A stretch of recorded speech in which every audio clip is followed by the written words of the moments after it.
Hello, people of Earth and beyond. My name is Shannon, and today I am talking about the fourth installment of the Lockwood Co. series, The Creeping Shadow. This is a spoiler-free review of The Creeping Shadow, but because it is the fourth book in a series, I will not steer away from spoilers for the preceding three books. I have reviews for The Screaming Staircase, The Whispering Skull, and The Hollow Boy, which I will link in the description. Let's dive in with a short synopsis, shall we? In the last book, Lucy put her team in danger and saw a horrible future where Lockwood died saving her, and because of this, she decided to leave the team. She leaves Lockwood Company to protect her friends and is now working as a freelance agent. But things take a bit of a turn when Lockwood himself shows up at her door and asks for her help. This review is going to be divided into three parts: characters, language/writing, and the plot. I'm only talking about two characters this go around because they're the only two that have had prominent arcs throughout the series. First up is Quill Kipps. Bet you didn't see that coming. At the beginning of the series, Quill is set up to be this unlikable rival character. Now he's on the fast track to becoming a mom friend. Kipps's development is one of the best throughout this series. You can practically draw a line through every point that leads up to where he is now. The moment that really sticks with me about Kipps is when he's talking to Lucy in The Whispering Skull, and he tells her, "Someday you'll understand what it's like to have grown out of your psychic abilities and not see the ghosts around you but still be able to feel them and just be overwhelmed by the malaise and the fear." Quick note, if you haven't read the series and don't know what I'm talking about, only children can use their psychic senses to see, hear, or feel ghosts. Your senses grow duller as you get older, and Kipps is a young adult who has grown out of his psychic abilities fairly recently. In The Hollow Boy, Kipps loses a member of his team and has to deal with that responsibility and that grief. And we don't see a whole lot of it because he's kind of a side character at that point, but in The Creeping Shadow, when he comes to a certain realization, it makes a lot of sense. He doesn't want to sit back and let other people risk their lives while he can't do anything about it. And taking all of that into account, it makes total sense that he would be ecstatic when George offers him a way to be useful in fighting against the problem. Now let's look at Lucy. The Hollow Boy was Lucy at her lowest point. She's kind of done an upside down bell curve where she started here and went down there. This is the Hollow Boy, and now she's reached a turning point and she's starting to redeem herself. For one thing, she is much smarter in this book than in any of the previous ones. The decisions she makes are just wise. She cases a joint before she meets someone there. She puts herself in danger and knows better than to go back to her own home where people might come looking for her. Those things alone make me cheer for her. The thing is, in The Creeping Shadow, Lucy really gets a chance to shine on her own. She's had her moments throughout the series, but for a large portion of this book, she is not relying on or worrying about anybody else, and it gives her a chance to really show her own mettle. I do briefly want to touch on the relationship between Lucy and Holly. I expected Holly to be evil just because of the way that she came into Lockwood and Company and Lucy's suspicions about her. I'm glad she's not, or at least it seems like she's not. Lucy is a lot more tolerant of Holly in this book, and that's a good thing.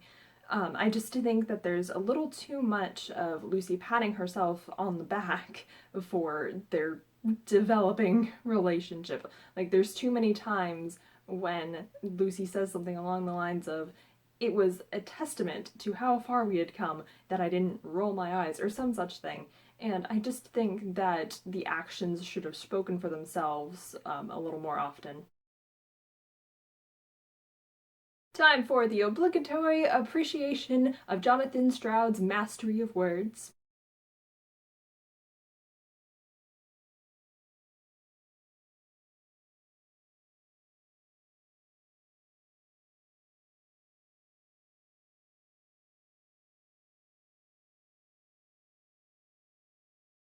And some death imagery.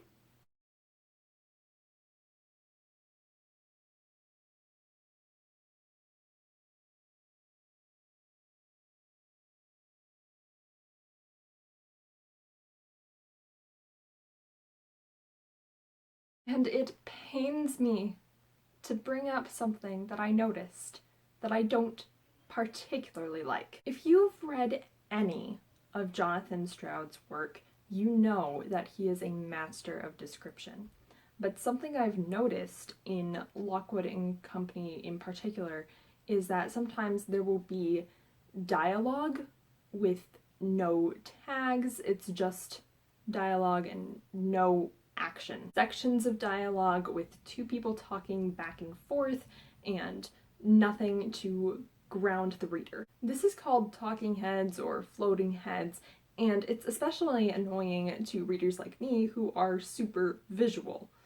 It can make the reader focus more on the words that are being said, but it also tends to pull them out of the setting. I think Jonathan Stroud gets away with it because he manages to work in remarks about the character's surroundings.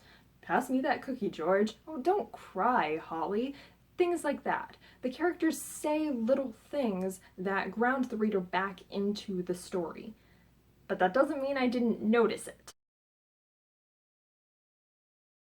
Finally, let's talk about the plot in non-spoiler terms. I've remarked in past reviews of this series how the climaxes tend to feel a little bit slow because of how the focus splits between a few characters. And there is a scene in The Creeping Shadow where Lucy is fighting people all on her own, and I would say that that is the best action scene in this series so far. When the author tries to take the time to show what every single character is doing, it slows the whole scene down and takes the thrill out of it.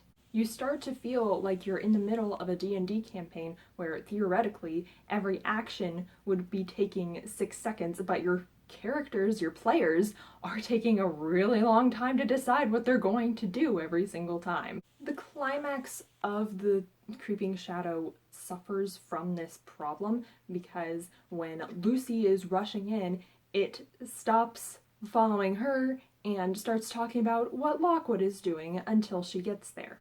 I will not get any more spoilery than that, I promise, but my point is that action scenes need to be fast-paced. Nevertheless, the climax of The Creeping Skull is incredible. It is so intriguing and exciting and just a great layer to this story and perfectly logical with everything they've figured out so far, and I am so excited to see what comes next.